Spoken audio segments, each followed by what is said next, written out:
जी स्टूडेंट्स, बिस्मिल्लाहिर्रहमानिर्रहीम د یو نوي چپټر آغاز کوم. سټایکومیټري یا سټایچیومټري صحیح ده څنګه چې هم تاسو وایي. د دې نه مخکې چې سټایکومیټري ډیفینیشن ته راشو، د یو څو اهم ټرمینالوجیز دي چې تاسو ته پته وي. صحیح ده. کیمیکل ریاکشن څه ته وایي؟ A process in which a substance or substances یا یو سبستانس یا د یو نسیبه gets converted into one or more new substances.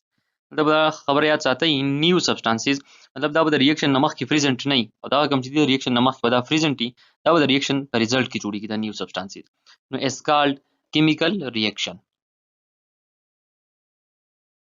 او بیا چې سمبالیکلی موږ دا کیمیکل ریاکشن چې دی ریپرزینټ کو، د سمبالیک ریپرزنټیشن اف کیمیکل ریاکشن از کالډ کیمیکل ایکویشن. لکه مثال کے طور پر داسې یو زموږ سره یو سبستانس دی هایدروجن، دا بل سبستانس دی اکسیجن، رايوځای شو څه جوړ کو، واټر یې جوړ کو، او دا ما سمبالیکلی ریپرزینټ کړو د دې سبستانسز سیمبلز دي زموږ سره.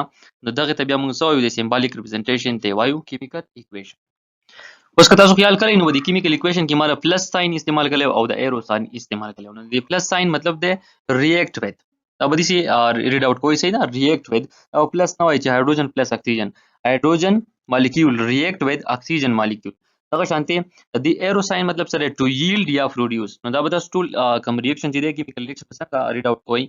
هایدروجن مالیکول ریاکټ وذ اکسیجن مالیکول ټو ییلډ واټر مالیکول. بیا زموږ سره ریاکټنټ څه ته وایي او پروډکټ څه ته وایي؟ Reactants are the starting material یا substances in a chemical reaction. The chemical reaction کې زموږ سره کوم اولنی starting material پراته هغې ته موږ څه وایو؟ reactants ورته وایو. او the new substances produced as a result of chemical reaction، او کوم چې نوي substances produce شي as a result of chemical reaction هغې ته موږ څه وایو؟ products ورته وایو. مطلب که د reaction نه مخکې products concentration مزدوري او reactant به ځا سره صحیح هغه پراته وي.